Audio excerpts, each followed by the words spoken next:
Would everyone please be seated?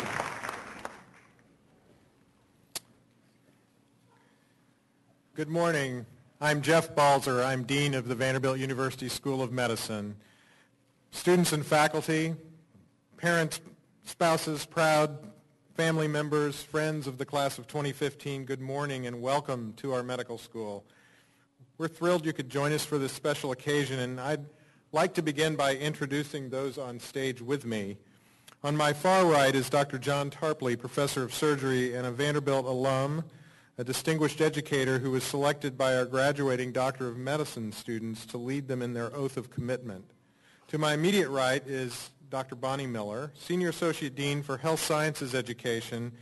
A general surgeon, Dr. Miller oversees all clinical education in the medical school and will assist me in awarding the diplomas. To my immediate left is Dr. Wright Pinson, Deputy Vice Chancellor for Health Affairs and Senior Associate Dean for Clinical Affairs. Dr. Pinson, like me, is a graduate of this medical school. He's a transplant surgeon, and he will help hood the students. And to Dr. Pinson's left is Dr. Amy Fleming, Associate Dean for Medical Student Affairs. She's a pediatrician who oversees broad aspects of the student experience here at Vanderbilt, including our nationally recognized advisory colleges. She will help hood the students. And to my far left is Dr. Derek Rebow, Assistant Professor of Neurology, whom the Senior Doctor of Medicine students chose as the recipient of the 2015 Shovel Award. This award, signifying the faculty member deemed by the students as, quote, the best teacher, is the highest honor our students bestow on a faculty member. Dr. Rebow will read the names of the graduates. Next, let us honor faculty members from the School of Medicine who've recently been named emeritus. Please stand when I call your name. Dr. Esther Eisenberg, Professor of Obstetrics and Gynecology. Dr. Akuni Ichikawa, Professor of Pediatrics. And Dr. Leon Partain, Professor of Radiology and Radiological Sciences. Please join me in recognizing these individuals with us today.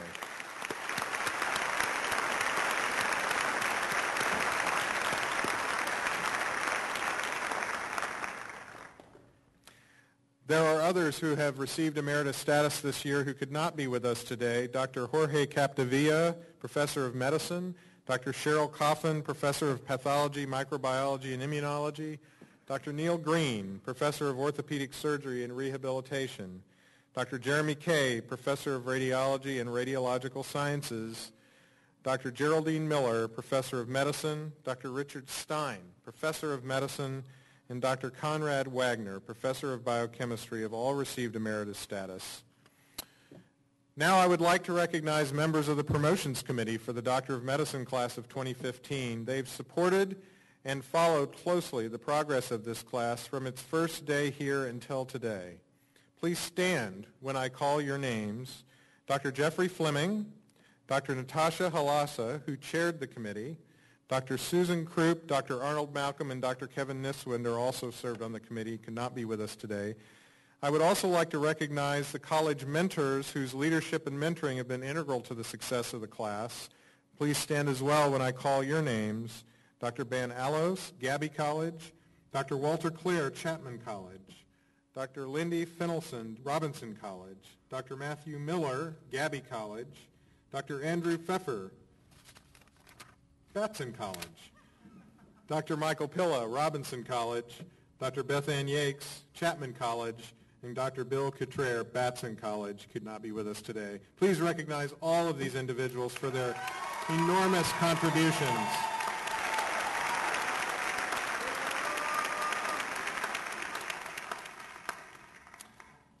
Finally, I want to recognize the faculty who are in attendance today.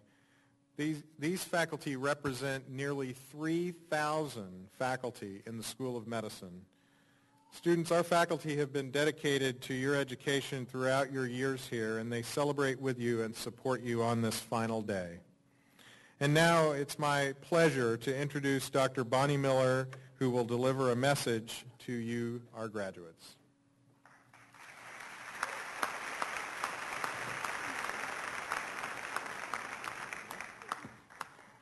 Good morning, everyone. I just can't tell you what an incredible honor and privilege it is to be addressing you here this morning on what I hope is one of the most exciting and important days of your life.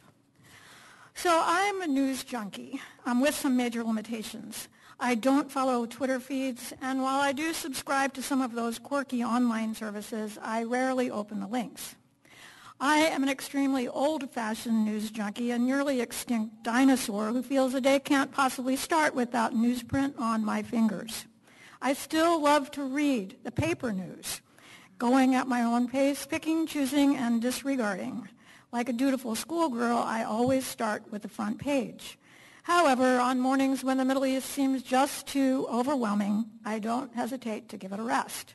It will be there tomorrow. It's been a riveting few months for news junkies with rarely a bland or boring day. For example, we've witnessed the rising threat of cyber warfare and the chilling rise of ISIS, tentative diplomacy with enemy nations, and fraying relations with long-standing friends, terrorist sieges in Paris, and thwarted plans in Brooklyn, tragic tensions between communities and the police that have promised to protect them, and the horrific ways in which pilots might decide to commit suicide, Kathmandu quaking and Baltimore burning. And in case you needed comic relief, there's always the deflator. While seemingly diverse, these stories share a common property. They all expose instabilities that lie beneath the frameworks of our lives and rattle the very foundations of our security and trust. Each contains innumerable layers of complexity with convoluted and highly confounding social, political, and technical threads. Solutions to these problems will require creative alliances that once would have seemed unthinkable. They will require superhuman levels of cooperation and courage, of risk-taking and compromise, of foresight and wisdom. But what has captivated me most this spring is the drought in California. And before I go any further, let me reassure you that this is not a talk about climate change, which I'm told remains controversial in some circles. And I have to add a couple of disclaimers. I have no expertise in any discipline related to water, not hydrology or engineering or even urology. And I have never lived in California, although like every other teenager in the 1960s, I did my share of California dreaming. Now, drought in California is not a new phenomenon. According to tree rings and carbon dating, droughts have occurred throughout the ages, and not just in the western United States, but all across the globe, sometimes lasting decades. Civilizations have withered, and communities have evaporated along with their exhausted water supplies. The economic impact of droughts often exceeds those of hurricanes and tornadoes, but like chronic illness, they act slowly and insidiously. Injuries may accumulate for months or years before compensatory mechanisms fail and major effects are felt. And like so many natural and man-made calamities, the impacts are felt first, last, and most intensely by the most vulnerable among us, the poor and uneducated, the young, and the aged. Now, despite their routine comings and goings, droughts always pose existential threats because the one thing we all know about water is that life depends on it. But for several reasons, this drought seems even more ominous than most. It isn't the longest, even in my memory, but it is exceptionally deep and widespread. And nearly 40 million people now live in California. Wallace Stegner, a renowned 20th century novelist and founder of Stanford's creative writing program, published a collection of essays in 1992 entitled Where the Bluebird Sings to the Lemonade Springs, a reference to the classic folk tune, The Big Rock Candy Mountain. He called the West the geography of hope, a magical land that draws dreamers and boomers and boosters and busters from lots of land, to gold in them there hills, from Hollywood fame to aerospace engineering. Flower power to the Silicon Valley, the promise of something better has always attracted throngs of seekers to California. But the West is fundamentally dry, even in good years. The semi-arid climate that shapes the majestic landscape and creates an enchanting, endless summer serves as a magnet for mass migration, while simultaneously placing stark limits on the land's natural habitability. That California has done so well for so long is an awesome testament to human engineering and ingenuity. And who would have ever thought to plant the nation's garden center in the middle of a desert? 25% of the food we consume and 50% of our fruits and vegetables are produced in the Central Valley. Even with Eat Local movements and seasonal farmers markets, we collectively depend on this sprawling enterprise to feed our family, and as a result, we all depend on massive irrigation systems. We all now know that every handful of heart-healthy almonds we mindlessly gobble consumes gallons of pumped and piped water before it reaches our midst. But what I find most intriguing is not the drought itself, but the state's response to the crisis it has caused. Einstein famously stated that you can't solve problems using the same thinking that created them. Drilling deeper wells, while perfectly legal, won't provide a long-term solution when the groundwater is already so depleted that the land level is dropping. It's like opening up a new credit card account when you can't charge any more on the ones you already have. A short-term fix that only perpetuates denial and multiplies the debt. Rerouting rivers, building new dams, and creating reservoirs won't work when all the rivers are running dry and the snowpacks are non-existent. When confronted with threats to sustainability, we all need to heed Apple's iconic advice and think different. So, how does a huge, highly formed, tremendously complex socio-technical system comprised of diverse individuals, communities, institutions, and interests respond to the irrefutable need to radically change itself? How does it begin to think differently, act differently, change habits not only of daily living, but also of the heart and the mind? Decades ago, Stegner predicted this moment and wrote that all newcomers to the West, arriving from lusher climes, would need to get over the color green. Governor Brown's mandate of a 25% reduction in urban water use will surely facilitate this reframing of backyard beauty. Despite the predictable grumbling, it's very possible that soon, as one columnist wrote, brown will be the new green in Palm Springs. But these mandatory reductions alone are unlikely to do the trick. With urban use accounting for only 10% of the state's total consumption, you could say that the mandate is just a drop in the bucket. Environmental protection accounts for over 50% of California's water, and people are starting to complain that they've drastically cut their personal use, but the steelhead trout have not. And finally, there's the agricultural sector that uses 40% of the state's water, employs tens of thousands of people, and feeds the nation. Farmers say they've already improved their irrigation techniques, have let their fields go fallow, and have suffered substantial financial losses. They feel they are doing their part. So herein lies my fascination with California.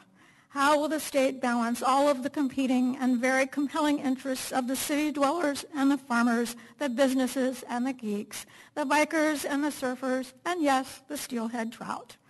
What kinds of public-private partnerships can be forged that will encourage innovation and yet protect the common good?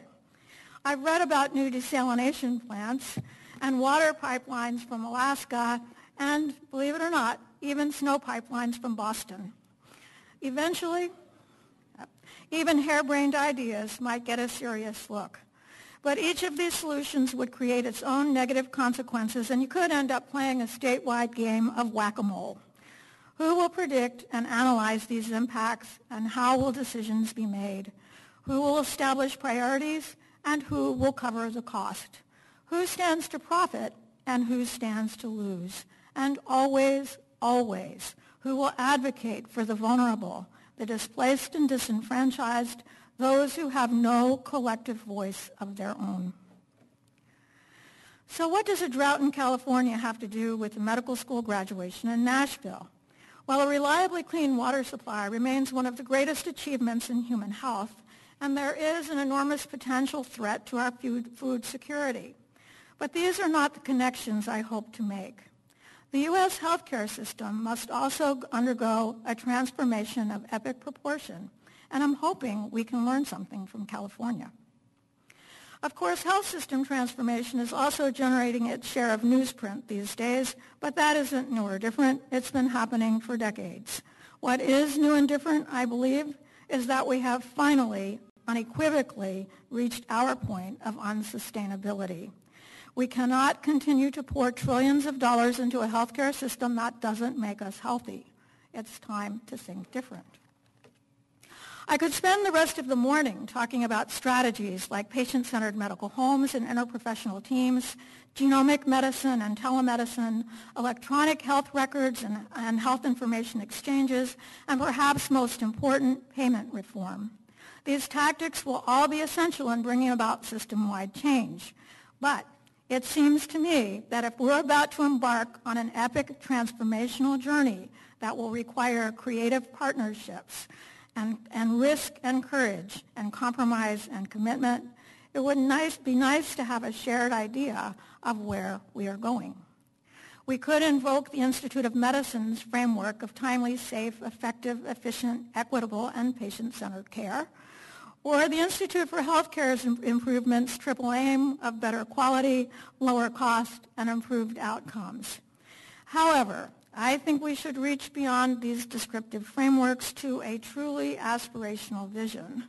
And even with a society as heterogeneous and messy and cantankerous as ours, I believe we can bridge our gaping divides and agree on this one thing. We all want to be well and to live in flourishing communities that promote and depend and thrive on that wellness. Wellness is a familiar concept to the physician graduates in this audience. Dean Rogers and Dean Fleming and all of the college mentors have preached the virtues of wellness since the first day of medical school and have beseeched these graduates to thrive and not simply survive. And Vanderbilt University has a very active employee wellness program based on the notion that if we are to perform at the top of our games, we must feel balanced and secure. But when I mentioned wellness as an organizing principle for the healthcare system to a couple of my colleagues at a recent meeting, they cringed. Too exclusive, they warned, eliciting images of gym memberships, yoga classes, and Whole Food stores.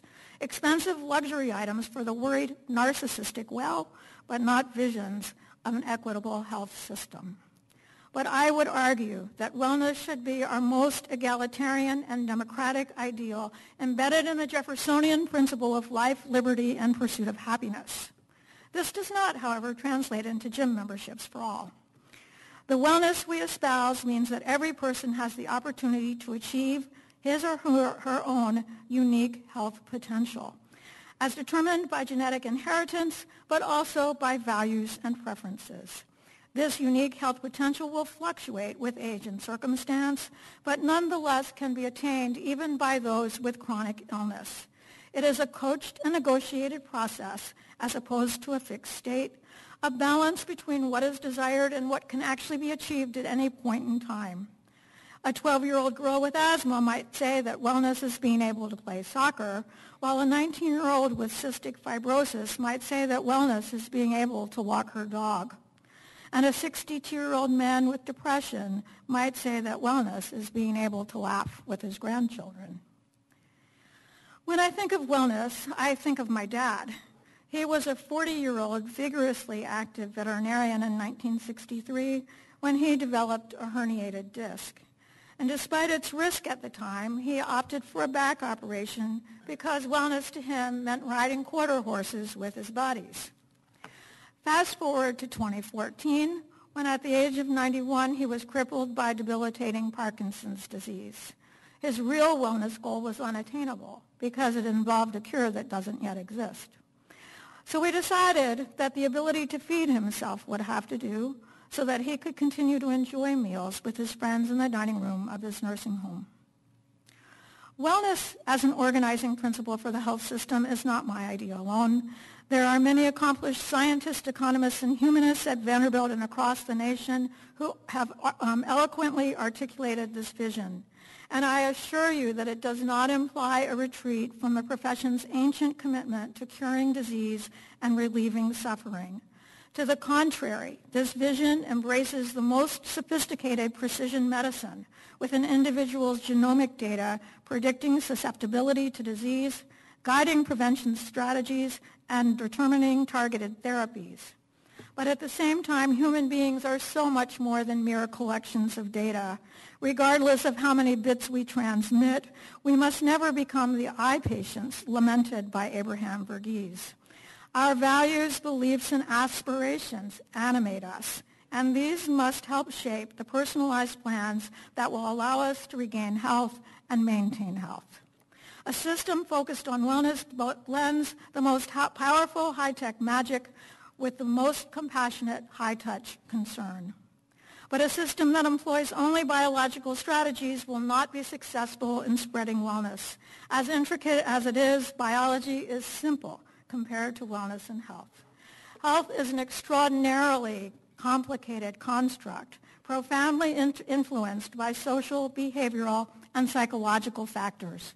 For instance, that 12-year-old with asthma needs not only effective medications, but also a mold-free apartment and parents who are able to quit smoking.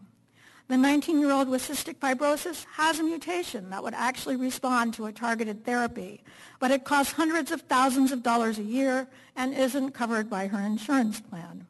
The 62-year-old man with depression desperately needs counseling, but he's afraid he would lose his job if his boss found out. And you graduates sitting here in the audience have statistically won the wellness lottery.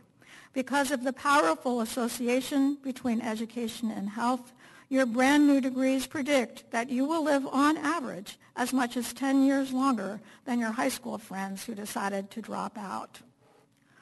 So if we truly aspire to a just and equitable health system that aims to promote wellness for every individual, we will need to move way beyond the comfort zones of our hospitals and clinics and into our surrounding locales.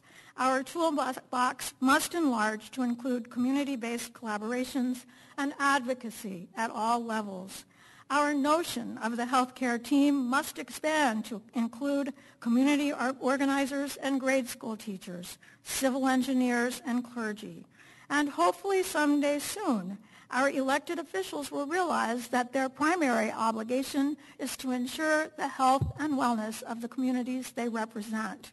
And they, too, will become members of the healthcare team. Now, you may be thinking that this is just another utopian daydream doomed to failure because finite resources will always limit our reach, that it's simply not feasible to have both the world's best sick care system and the world's best wellness system. But I would respond, we can't have one without the other. Beware of false dichotomies and zero-sum game thinking. These are mental traps that stifle creativity and strangle great ideas. Your wellness doesn't steal from mine. In fact, I would posit that wellness begets wellness, just like healthy economies grow. The wellness of each of us depends on the wellness of all of us. So, again, I ask, how does a huge, highly formed, tremendously complex socio-technical system comprised of diverse individuals, communities, institutions, and interests respond to the irrefutable need to radically change itself? How does it begin to think differently, act differently, change habits not only of daily living, but also of the heart and the mind? What kinds of public-private academic partnerships can be forged that will encourage research and innovation, and yet, above all, protect and promote the common good? And who will look out for the vulnerable, the disenfranchised, those who have no voice of their own? These questions apply to all of us in healthcare, as well as to California. So I don't have the answers, but I am supremely optimistic that answers will be found. I am optimistic because of the graduates that we celebrate here today and what I've already seen them do. They are creative and energetic, committed to the advancement of their professions, and committed to the cause of justice. They have made discoveries in basic science and implementation science. They have manipulated genes and improved clinical systems.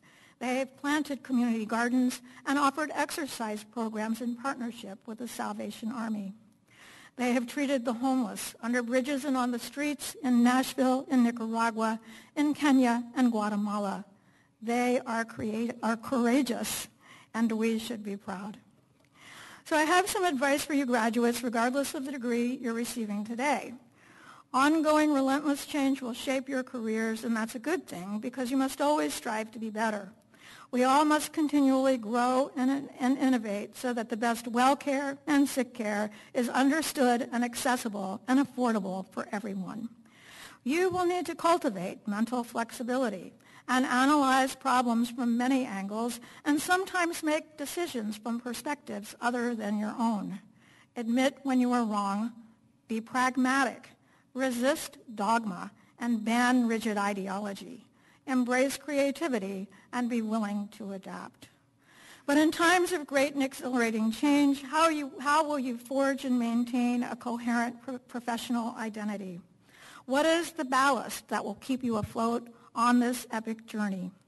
Our physician graduates have crafted the professional oath that they will recite at the end of this ceremony, and while it is a physician's oath, I believe that it applies to all of the healing professions and to the research enterprise that supports them. The words of the oath are constant and will be as relevant today as they will be 30 years they'll be as relevant 30 years from now as they are today. An unwavering commitment to the welfare of those you serve, a commitment to discovery, to teaching and mentoring, a deep commitment to the honesty and integrity that undergird all professional relationships, and a commitment to well communities that promote the optimal flourishing of every individual. So Wallace Stegner wrote in the 1990s that he was optimistic for the future of the American West, that someday a balance would be found between what must be done to earn a living and what must be done to restore health to the earth, air, and water. He said he felt the surge of inextinguishable Western hope, like the feeling in a football game when the momentum changes, when helplessness begins to give way to confidence, and what looked like sure defeat opens up to the possibility of victory. I believe that we have reached that point of inflection, not only in California, but also for the healthcare system. This will require hard work. It involves lots of small experiments and some very large, audacious ones. Some will succeed and some will fail, but we will learn from them all. This work is not for the faint of heart, but you are all very courageous. And I wish you the very best as you begin your own journeys of transformation and enlightened leadership. Thank you so much, and congratulations.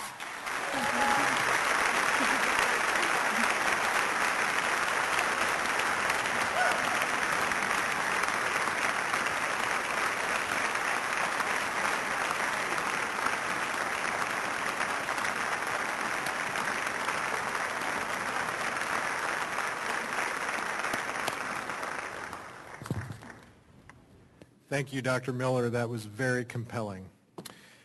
It is now time to begin the diploma awarding. Will all participants in the diploma ceremony please take their places? That's you guys. Today, the School of Medicine will recognize the following degrees: Doctor of Audiology, Master of Education of the Deaf, Master of Science in Speech-Language Pathology, Master of Public Health, Master of Science in Clinical Investigation, Master of Laboratory Investigation, Doctor of Medical Physics, Master of Science in Medical Physics, Master of Health Professions Education, and Doctor of Medicine. Also, we will be recognizing a number of students who have completed a second degree while in medical school. 3 students have completed a Master of Public Health, and 3 other students have completed a Master of Business Administration, and 15 students have also completed the requirements for a PhD. Let's begin.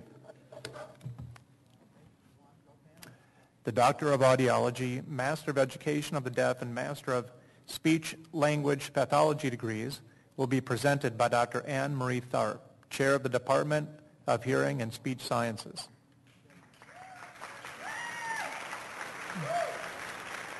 Brittany Elizabeth Alex from Melville, New York.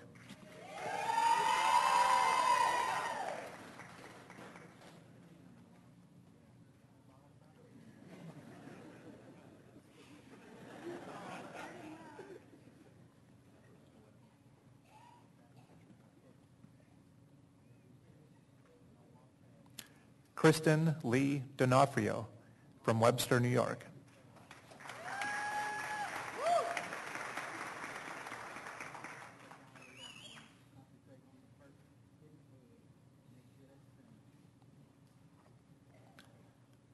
Robert Thomas Dwyer from Wauwatosa, Wisconsin.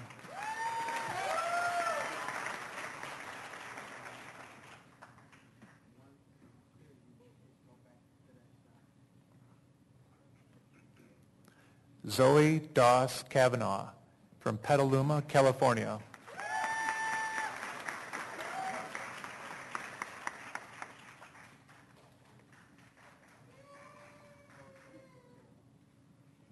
Daniel Gould Crass from Palo Alto, California.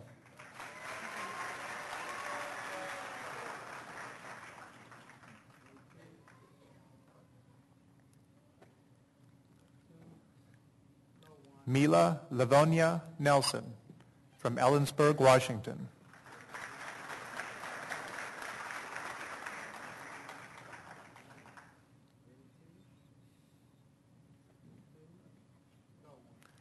Amy Lynn Rogers, Virginia Beach, Virginia.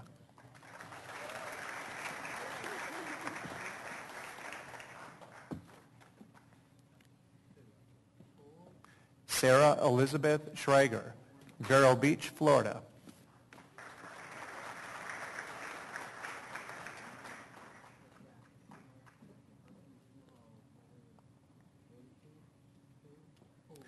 Amelia Atwater Schuster, Omaha, Nebraska.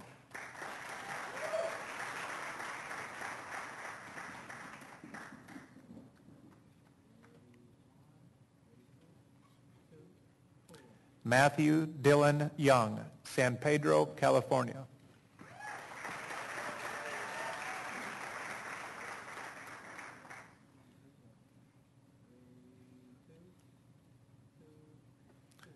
Master of Education of the Deaf, Jennifer Jean Jackson from McKees Rocks, Pennsylvania.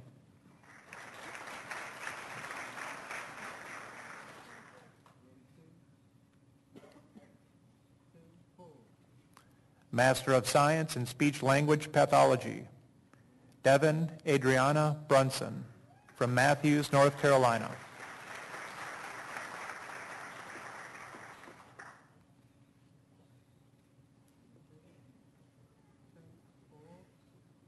Ruth Chow, Edison, New Jersey.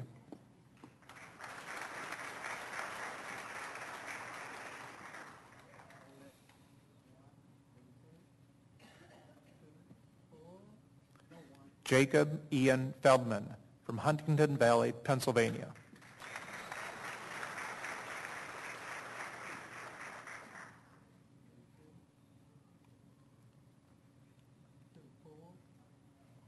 Tatum Meredith Fritz from San Antonio, Texas.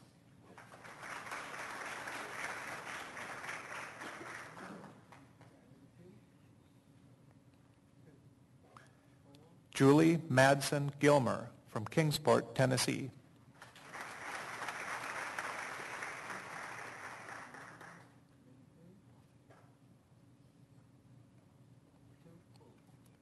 Katie Lane Greenlee from Kilmichael, Mississippi.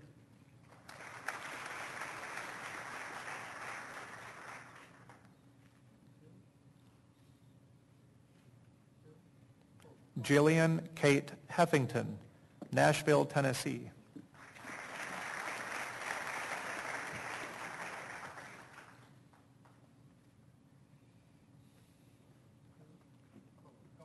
Renee Elizabeth King, Nashville, Tennessee.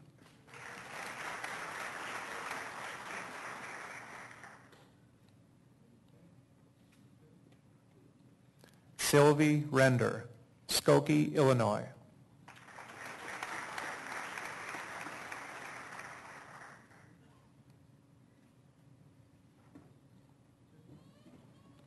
Emily Michelle Roberts, Miami, Florida.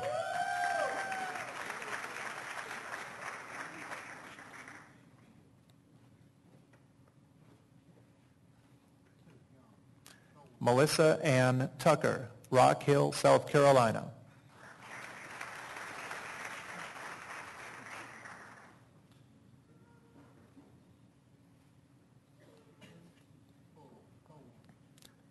Ann Moore Weizenkorn, Cincinnati, Ohio.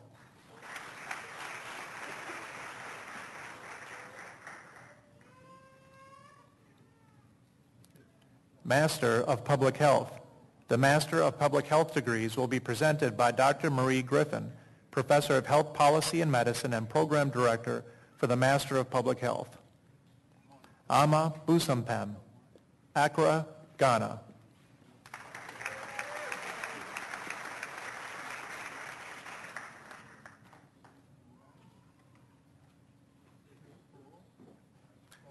Annabelle Marie de San Maurice, Latrobe, Pennsylvania.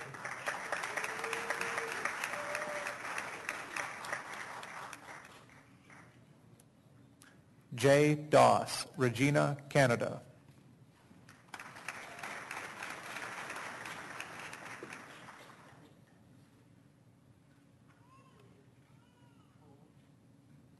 Najiba Aliyu Garlandansi, Kano, Nigeria.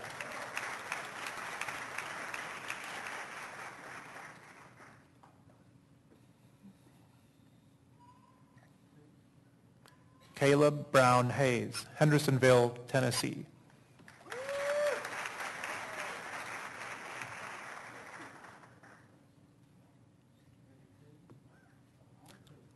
Sahar Kohanam, Nashville, Tennessee.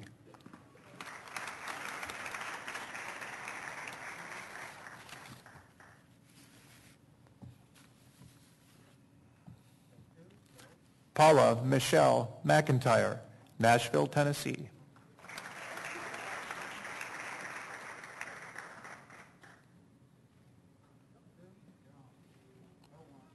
Scott Reevy, Alameda, California.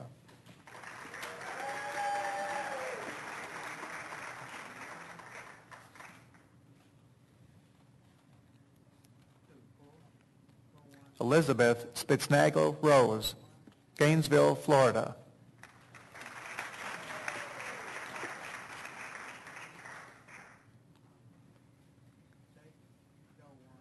Abella Umeokeje, Franklin, Tennessee.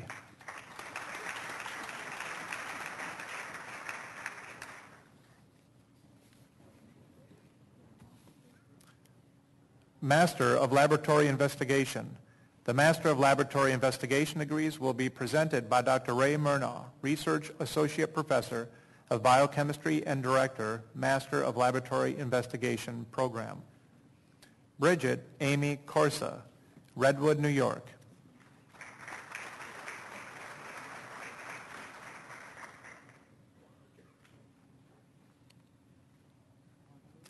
James Alfred Gilbert III, Nashville, Tennessee.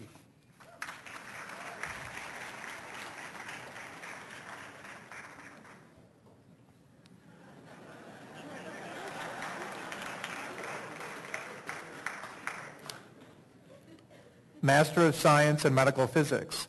The Master of Science in Medical Physics degrees will be presented by Dr. Charles W. Coffey II, Professor of Radiation Oncology and Program Director of the Medical Physics Programs. Christopher Thomas Macero, Coatesville, Pennsylvania.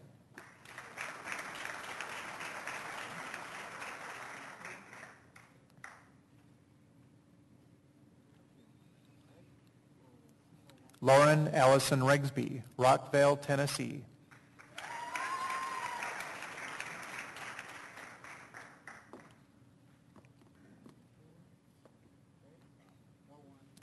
The Master of Health Professions Education.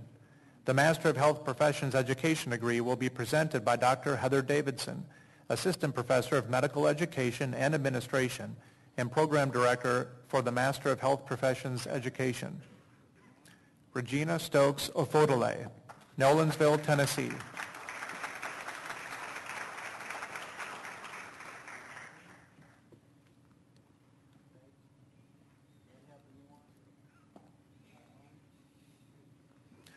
Doctor of Medicine. Kristen Laura Ekstrand. Kristen will complete a residency in psychiatry at the University of Pittsburgh Medical Center in Pittsburgh, Pennsylvania. She is also receiving her Doctor of Philosophy degree from Dr. Terry Dermody, Director of the Medical Scientist Training Program and Professor of Pediatrics.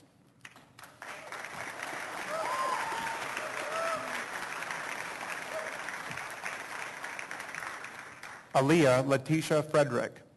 Aaliyah will complete a residency in child neurology at the University of California, San Diego, in San Diego, California. She is also receiving her Doctor of Philosophy degree today from Dr. Terry Dermody.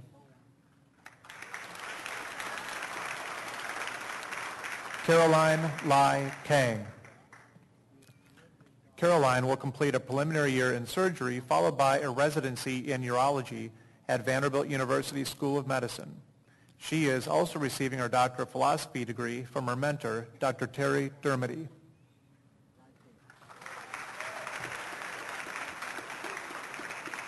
Carrie Colleen Buchanan Moore. Carrie will complete a residency in general surgery at Duke University Medical Center in Durham, North Carolina. She is also receiving her Doctor of Philosophy degree today from Terry Dermody, Dr. Terry Dermody, of course.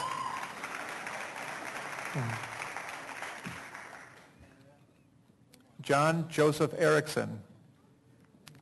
John will complete a residency in pediatrics at Children's Hospital in Philadelphia, Pennsylvania. He is also receiving his Doctor of Philosophy degree today from his mentor, Dr. John Williams, Associate Professor of Pathology, Microbiology, and Immunology.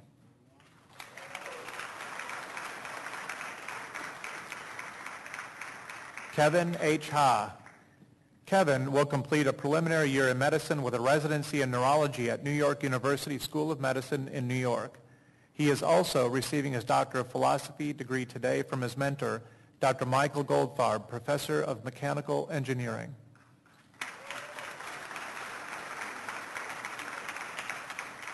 Allison Jean Hansen.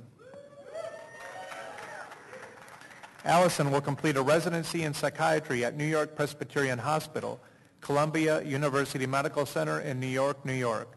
She is also receiving her Doctor of Philosophy degree today from her mentor, Dr. Ethan Lee, Associate Professor of Cell and Developmental Biology.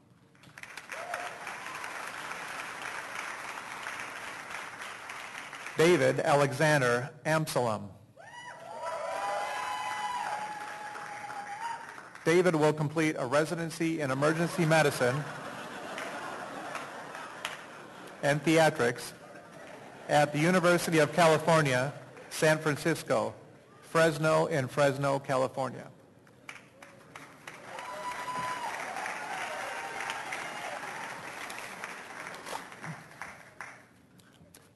Jonathan William Anderek.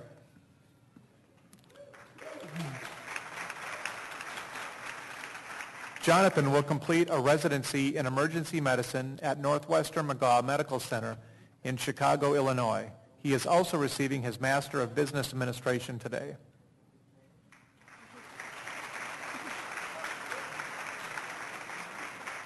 In Kiruka, Victoria Orenze.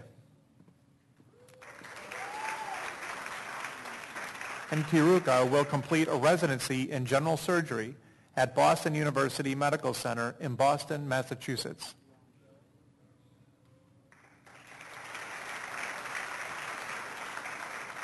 Eric Andrew Armour. Eric will complete a residency in child neurology at New York Presbyterian Hospital in New York, New York. He is also receiving his Doctor of Philosophy degree today from his mentor, Dr. Kevin S., Director of the Division of Pediatric Neurology and Associate Professor of Pediatrics.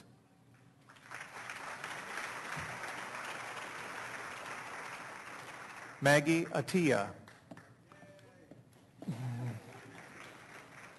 Maggie will complete a residency in internal medicine at Vanderbilt University Medical Center in Nashville, Tennessee.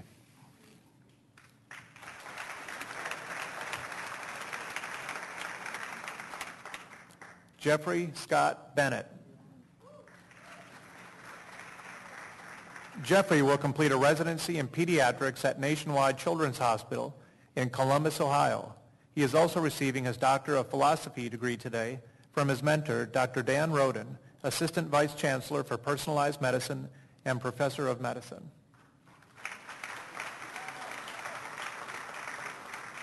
Jana Ariel Bregman.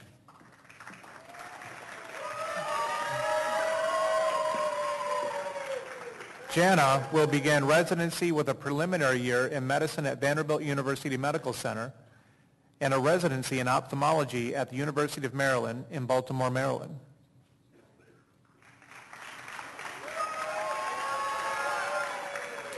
Vanessa L. Bowie. Vanessa will complete a residency in general surgery at University of Chicago Medical Center in Chicago, Illinois.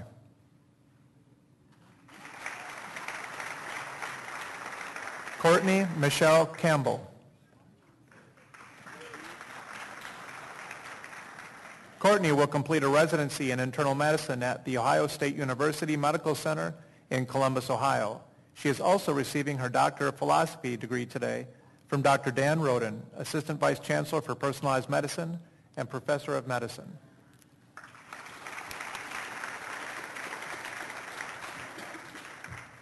Brian Michael Cash.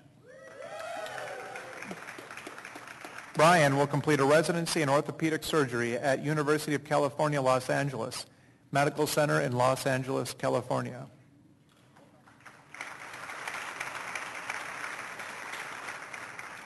Jeremy Ho Mun Chan. Jeremy will complete a residency in child neurology at University of Washington affiliated hospitals in Seattle, Washington.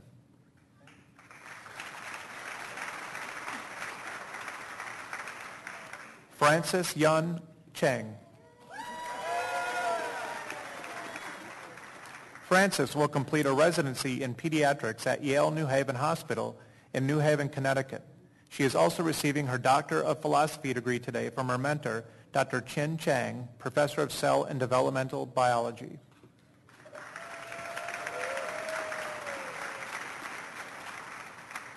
Sean David Chester. Sean will complete a residency in emergency medicine at George Washington University in Washington, D.C.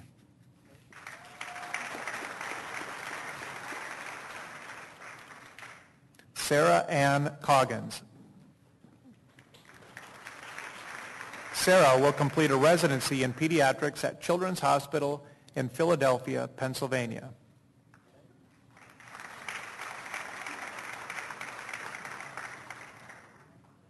Jordan Joseph Cohen. Jordan will complete a residency in emergency medicine at Rhode Island Hospital in Providence, Rhode Island.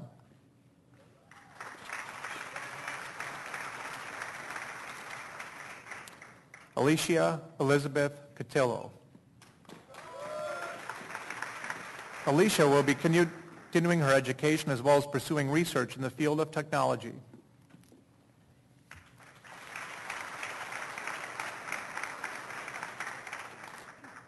Monica LaRue de Silva. Monica will begin residency with a preliminary year in surgery at Vanderbilt University Medical Center and then will complete a residency in anesthesiology at Johns Hopkins Hospital in Baltimore, Maryland.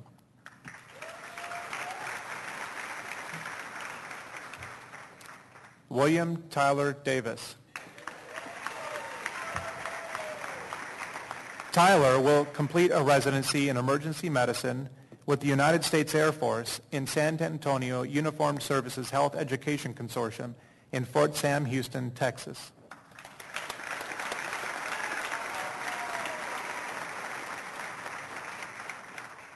Alejandro de Feria Alcina.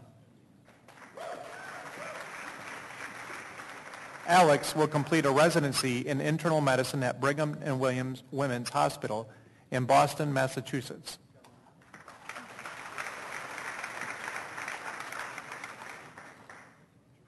Mary Rebecca D'Agostino Kelly. Mary will complete a residency in obstetrics and gynecology at the Hospital of University of Pennsylvania in Philadelphia, Pennsylvania. She is also receiving her Master of Public Health degree today from Dr. Douglas Heimberger, Professor of Medicine and Associate Director for Education and Training, Vanderbilt Institute for Global Health.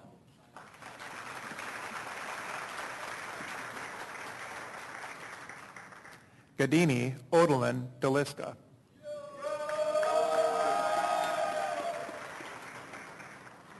Gadini will complete a residency in orthopedic surgery at University of Michigan Health System in Ann Arbor, Michigan.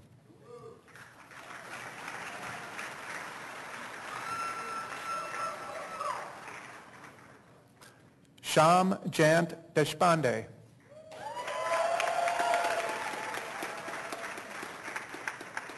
Sham will complete a residency in pediatrics at Boston Children's Hospital in Boston, Massachusetts. Sham was selected as this year's Founders Medalist for the School of Medicine and received that award during this morning's university ceremony.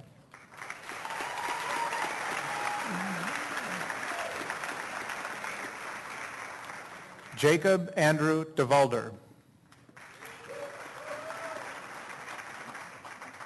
Jacob will complete a residency in internal medicine at Vanderbilt University Medical Center.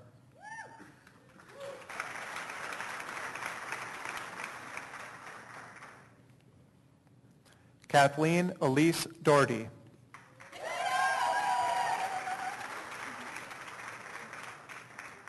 Kate will complete a residency in obstetrics and gynecology at Brown University Women's and Infants Hospital of Rhode Island in Providence, Rhode Island.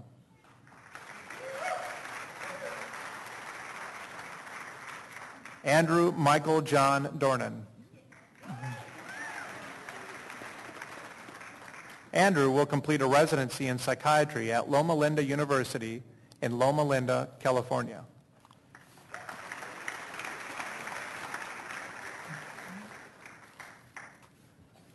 Stacy Furlins Dorr.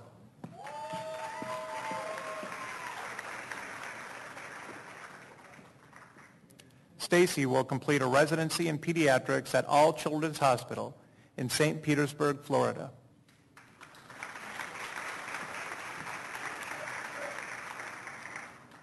Adeline Rose Dozois.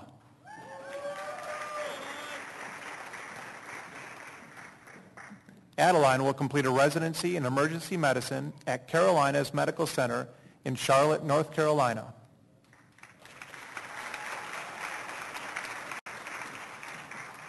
Hillary Page Drexler.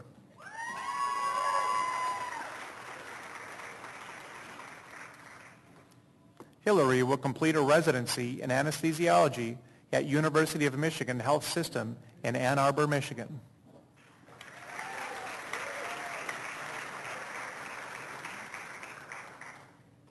Sarah Elizabeth Eckhart.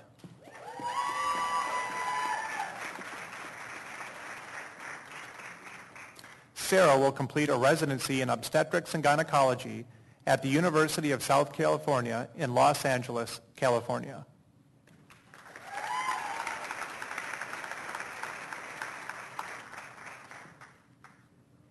Gretchen Christine Edwards.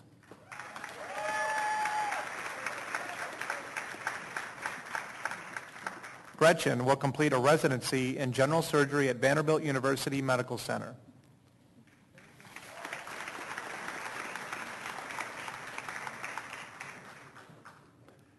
Christina Maria Farkas.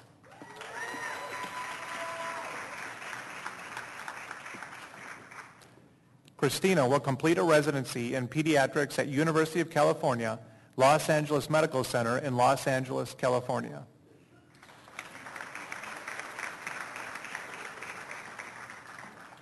Lonnie Feingold Link.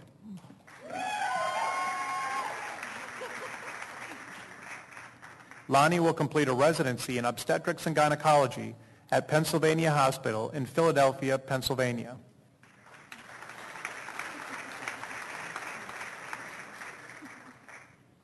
Stephen Peter Godomsky II.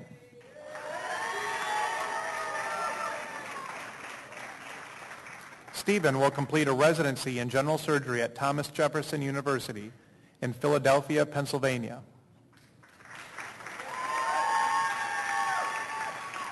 Anna Elizabeth Garcia. Anna will complete a residency in general surgery at the Hospital of the University of Pennsylvania in Philadelphia, Pennsylvania.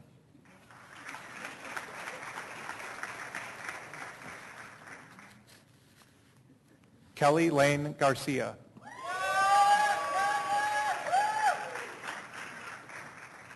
Kelly will complete her residency in emergency medicine at Vanderbilt University Medical Center.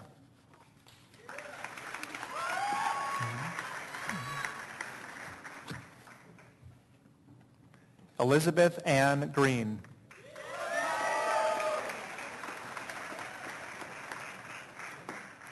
Beth will complete a preliminary year in surgery and complete her residency in urology at Vanderbilt University Medical Center.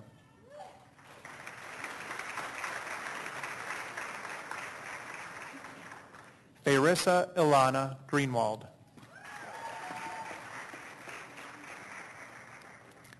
Farissa will complete her residency in psychiatry at New York University School of Medicine in New York, New York.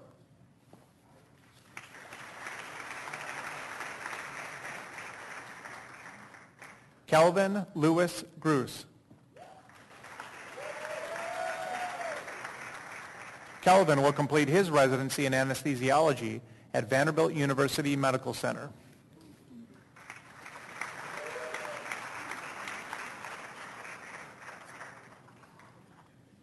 Catherine Elizabeth Guess.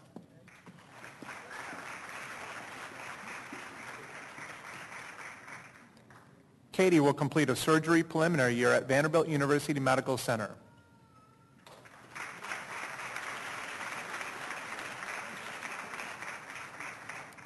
Brendan Kavanaugh Hayes.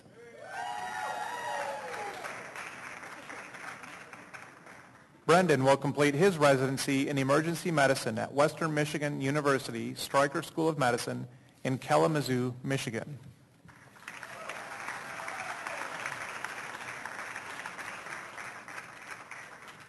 Brian Wayne Heiniger. Brian will complete a transitional year at John Peter Smith Hospital in Fort Worth, Texas, and will then complete his residency in ophthalmology at University of Texas Southwest School of Medicine in Dallas, Texas.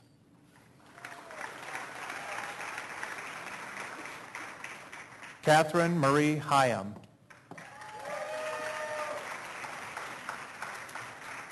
Catherine will complete a preliminary year in medicine at Vanderbilt University Medical Center and will complete her residency in dermatology at Boston University Medical Center in Boston, Massachusetts.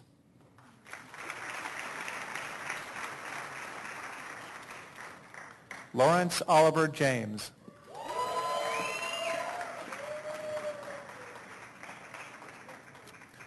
Lawrence will complete his residency in internal medicine at Case Western Metro Health Medical Center in Cleveland, Ohio.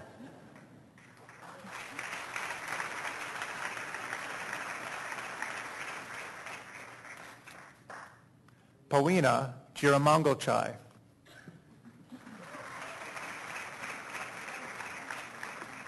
Pawina will complete a residency in otolaryngology at Barnes Jewish Hospital in St. Louis, Missouri.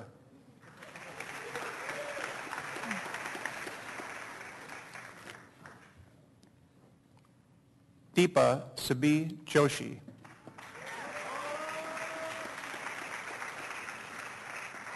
Deepa will complete her residency in pediatrics at Northwestern McGaw-Lurie Pediatric Hospital in Chicago, Illinois.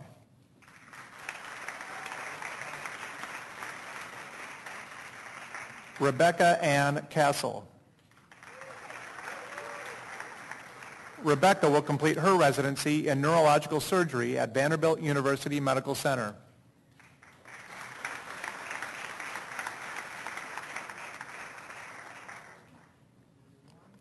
Jacob Marcus Kaufman.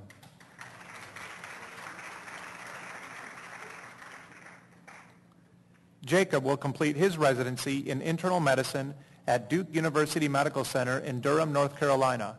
He is also receiving his Doctor of Philosophy degree today.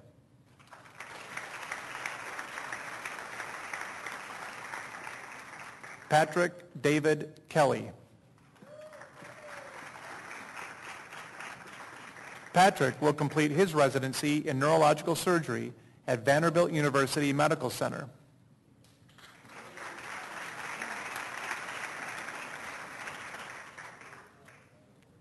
Lucy Boyce Kennedy.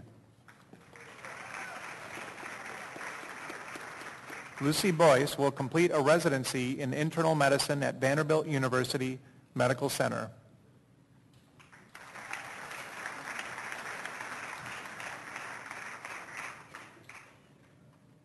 Simeon Floyd King.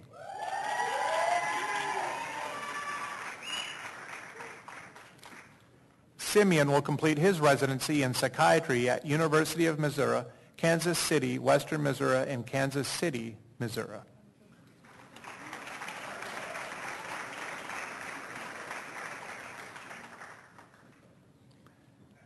Shannon Jungshim Ko.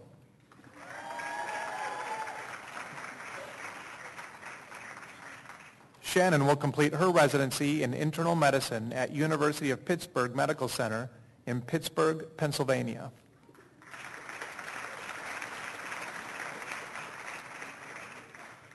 Rosie Corman.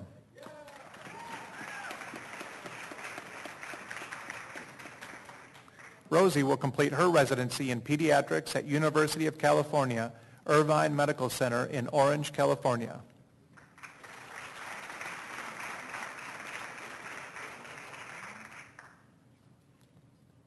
Chirag Kulahali.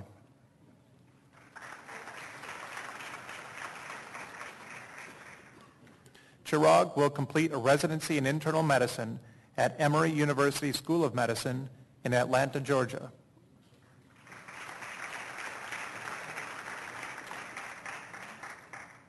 Danielle Lindsay Lamore. Danielle will complete a residency in pediatrics at Wake Forest Baptist Medical Center in Winston-Salem, North Carolina.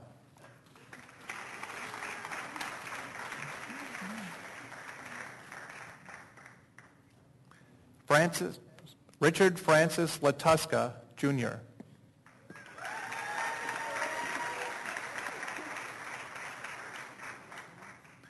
Richard will complete his residency in pediatrics at Vanderbilt University Medical Center.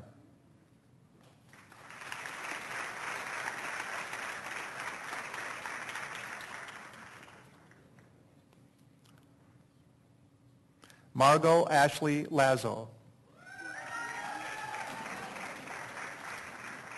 Margot will complete her residency in pediatrics at Cincinnati Children's Hospital Medical Center in Cincinnati, Ohio.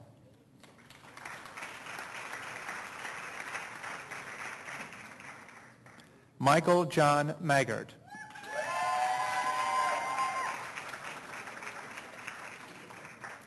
Michael will complete a preliminary year in medicine at Vanderbilt University Medical Center. He will then complete his residency in diagnostic radiology at Jackson Memorial Hospital in Miami, Florida.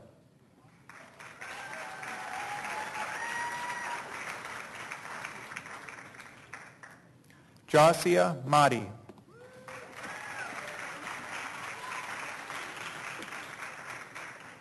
Josia will complete her residency in child neurology at St. Louis Children's Hospital in St. Louis, Missouri.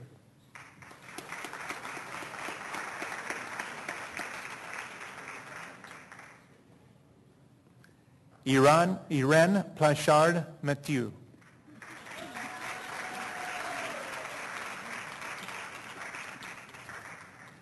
Irene will complete her residency in pediatrics at Children's Hospital in Philadelphia, Pennsylvania.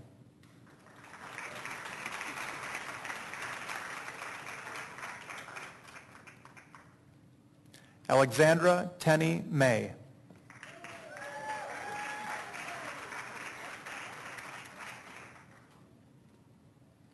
Alexandra will complete a preliminary year in medicine at University of Tennessee St. Thomas Hospital and will complete her residency in ophthalmology at Vanderbilt University Medical Center. Benjamin James McCormick. Benjamin will complete a preliminary year in surgery followed by a residency in urology at University of North Carolina School of Medicine in Chapel Hill, North Carolina.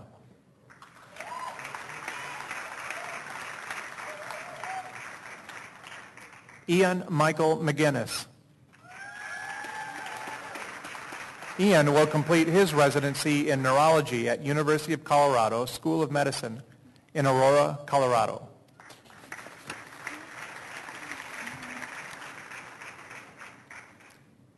John William McKenna.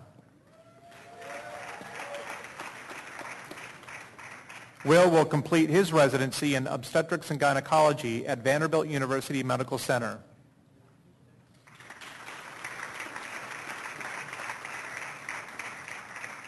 Monique Elizabeth McKeever Wetzel.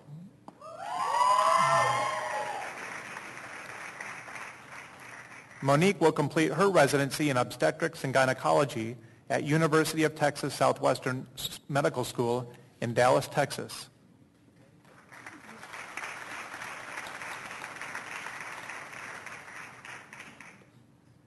Stephen Kyle Mendenhall. Stephen will complete a residency in neurological surgery at Indiana University School of Medicine in Indianapolis, Indiana.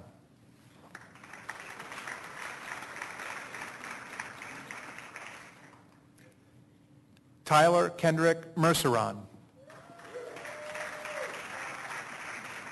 Tyler will complete his residency in general surgery at Emory University School of Medicine in Atlanta, Georgia.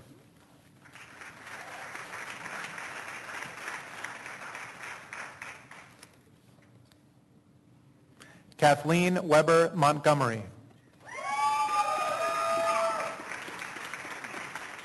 Kat will complete her residency in pathology at Vanderbilt University Medical Center.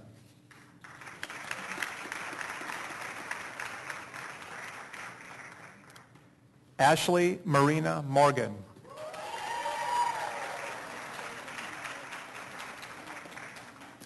Ashley will complete a residency in pediatrics at Nationwide Children's Hospital in Columbus, Ohio.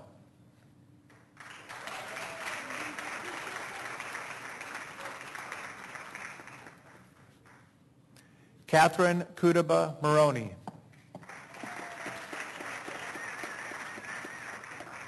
Katie will complete her residency in neurology at Vanderbilt University Medical Center.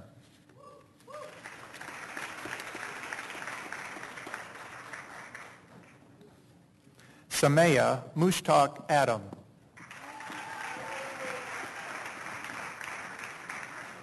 Samaya will complete her residency in psychiatry at University of Texas Southwestern Medical School in Dallas, Texas.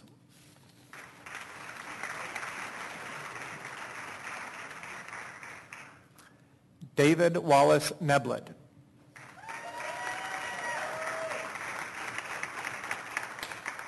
David will complete his residency in pediatrics at Vanderbilt University Medical Center.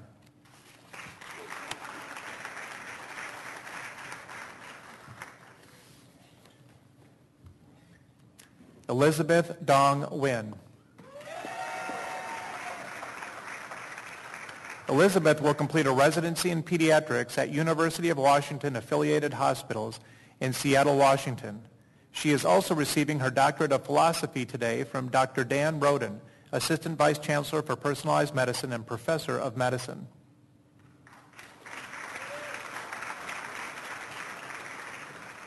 Matthew Stephen Ning. Matthew will begin a preliminary year in medicine at Washington Hospital Center in Washington, D.C., and will complete a residency in radiation oncology at University of Texas MD Anderson Cancer Center in Houston, Texas.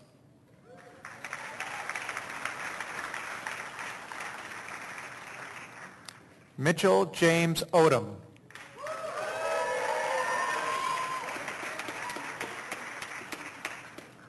Mitch will complete his residency in emergency medicine at the University of Michigan in Ann Arbor, Michigan.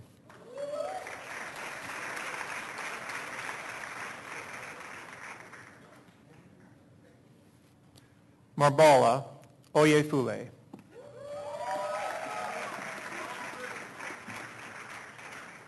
Marbola will complete a residency in general surgery at the Cleveland Clinic, Florida, in Weston, Florida.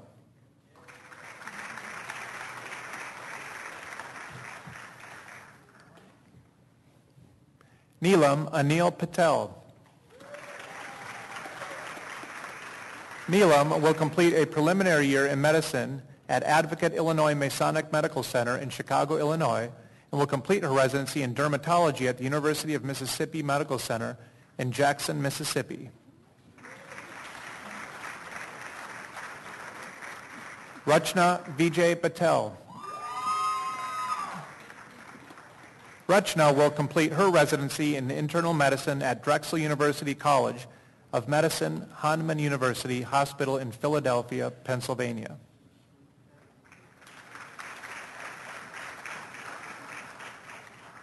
Qingwei Peng. Qingwei will complete a residency in internal medicine as a physician scientist at Yale New Haven Hospital in New Haven, Connecticut.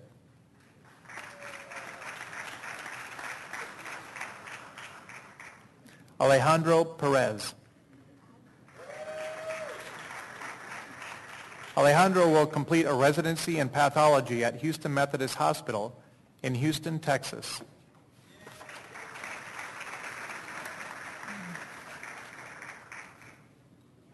Nicholas G. Piemontesi. Nicholas will complete a residency in oral maxillofacial surgery at Vanderbilt University Medical Center.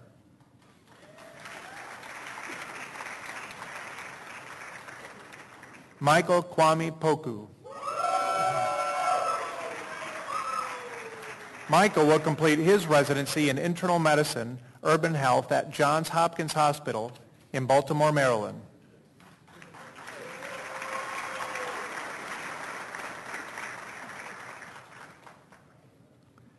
Edward Michael Powers.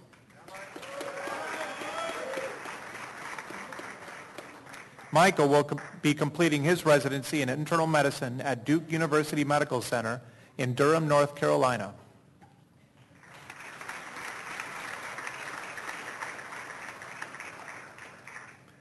Kristen Elizabeth Quinn.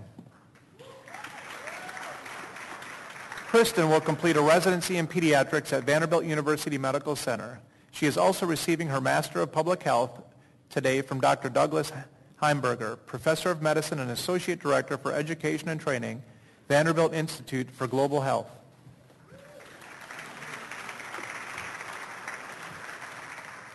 Maithri Megan Reddy. Maithri will complete a transitional year at Central Iowa Health System in Des Moines, Iowa, and complete a residency in diagnostic radiology at University of Chicago Medical Center in Chicago, Illinois.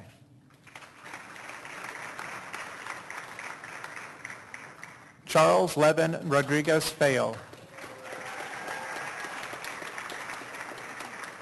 Charles will complete his residency in plastic surgery at University of Washington affiliated hospitals in Seattle, Washington.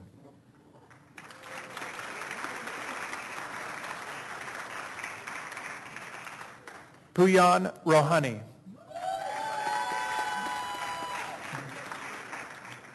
Puyan will complete a transitional year at University of Texas, Austin Dell Medical School in Austin, Texas, and a residency in dermatology at Massachusetts General Hospital in Boston, Massachusetts.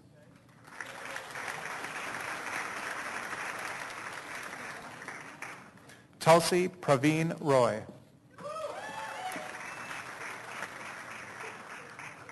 Tulsi will complete a residency in plastic surgery at the University of Chicago in Chicago, Illinois.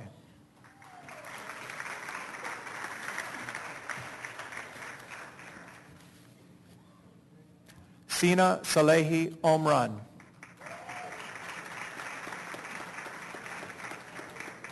Sina will complete his residency in internal medicine at University of Pittsburgh Medical Center in Pittsburgh, Pennsylvania.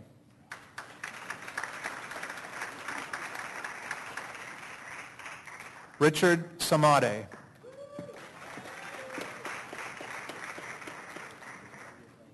Richard will complete a residency in orthopedic surgery research track at the Ohio State University Medical Center in Columbus, Ohio.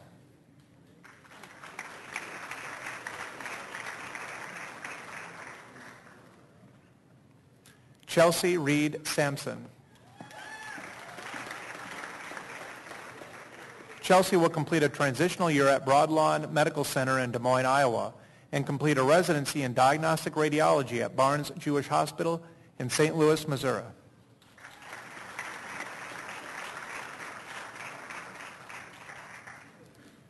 Basanth Satyakumar.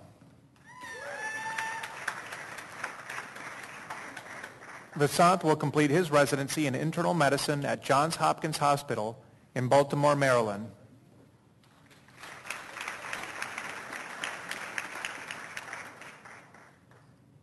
Priya Siva Subramaniam.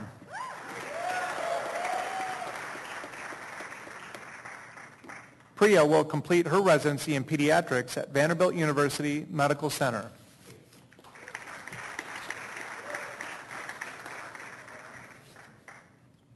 Kieran Preston Smolinski. Kieran will complete her residency in obstetrics and gynecology at Cooper University in Camden, New Jersey.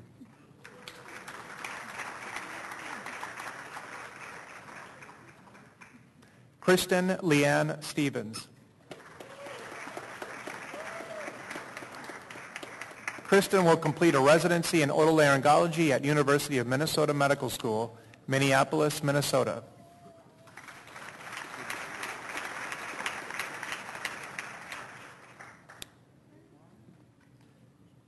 Ariana Kim Tabing. Ariana will complete her residency in internal medicine with the United States Navy in San Diego, California. She is also receiving her Master of Business Administration degree today.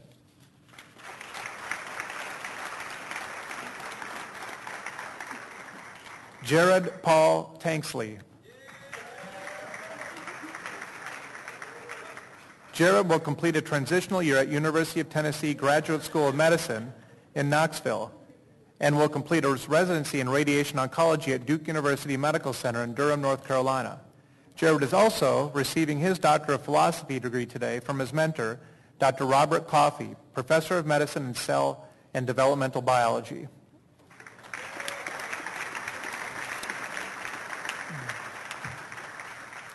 Matthew David Tausig. Matthew will complete a preliminary year in surgery at St. Joseph Hospital in Denver, Colorado, and will complete his residency in diagnostic radiology at Duke University Medical Center in Durham, North Carolina.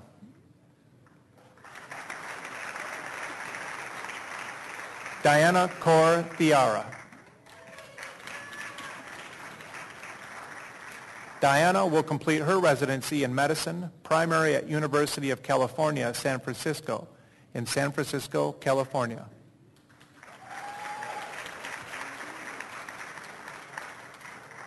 Robert William Turer. Robert will complete his residency in emergency medicine at University of Michigan Health System in Ann Arbor, Michigan.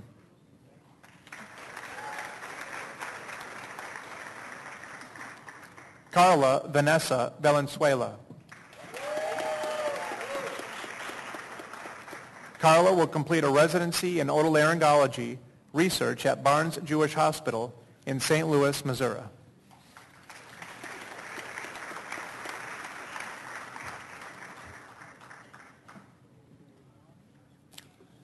Lulu Sophia Wang. Lulu will complete her residency in emergency medicine at Brigham and Women's Hospital in Boston, Massachusetts.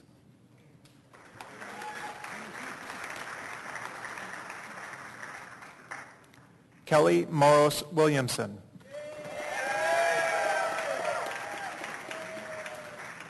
Kelly will complete her residency in general surgery at Northwestern McGaw in Chicago, Illinois.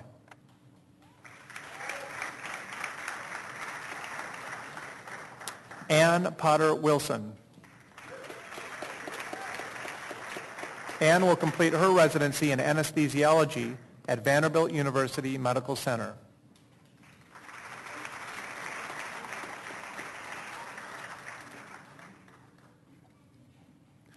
Nichelle Irene Winters.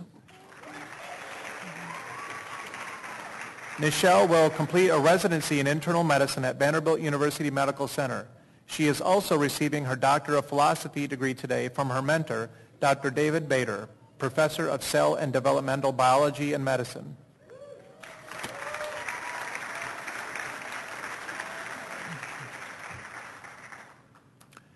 Rachel Beth Block Wolf.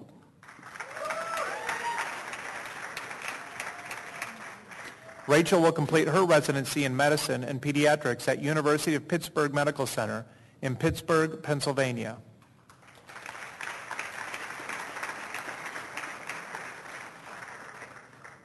Andrew Gelly Wu.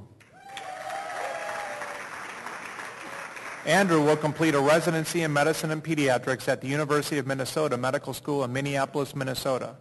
He is also receiving his Master of Public Health degree today from Dr. Douglas Heimberger, Professor of Medicine and Associate Director for Education and Training, Vanderbilt Institute for Global Health. Emily Kathleen Zern.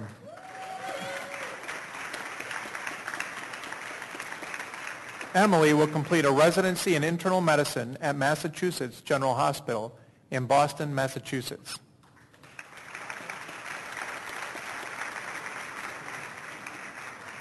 And Lily Zhu.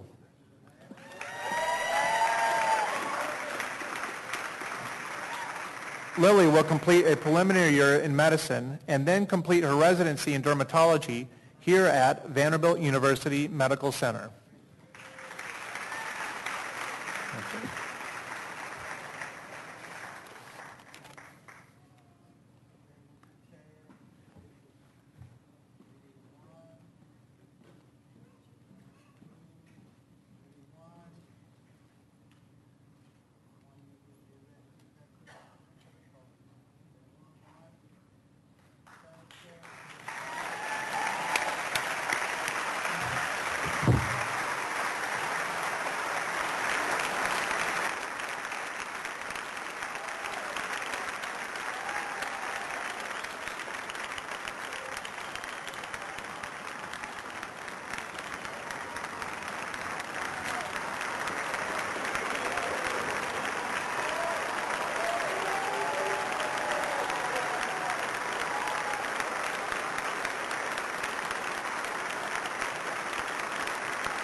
A well-recognized tradition of medicine is the taking of an oath, usually a variation of the Hippocratic Oath. The Doctor of Medicine graduates of the class of 2015 have written an original oath giving special meaning to this tradition. The oath represents their commitment to their patients and colleagues. They invite you, their teachers, family, friends, to listen closely to its words and to hold them accountable for its ideals. The members of the class of 2015 have honored Dr. John Tarpley by choosing him to lead the oath, and I would ask him to come forward at this time.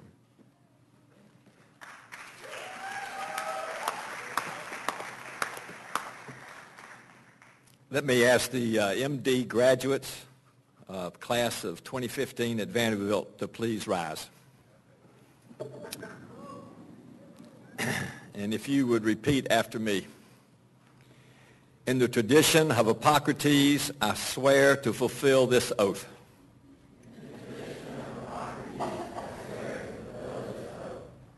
I will serve my patients with compassion and integrity, preserving their dignity in life and death.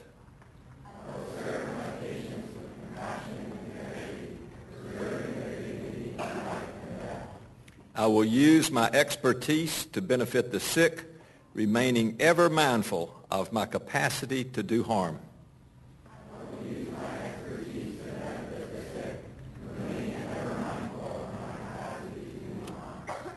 I will remain an eager steward of medicine, learning avidly, teaching generously, and promoting the health of society.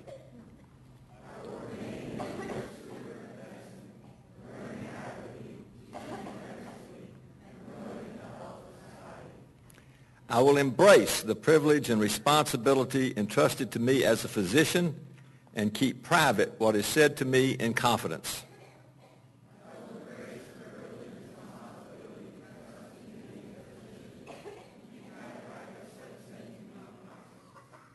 I will work diligently for the best interest of my patients, regardless of their identity or circumstance.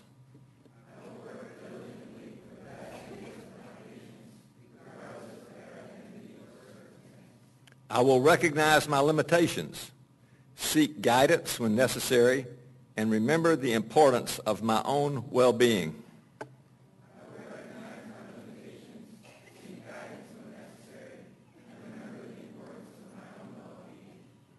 With humility, I pledge this oath to myself, my patients, and my colleagues as I begin my life as a physician.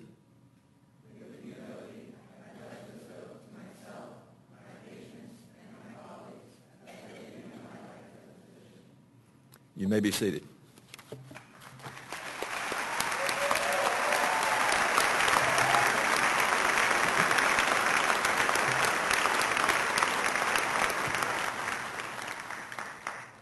Congratulations. To our physician graduates, you are now and as long as you live physicians, but most importantly, you are Vanderbilt physicians.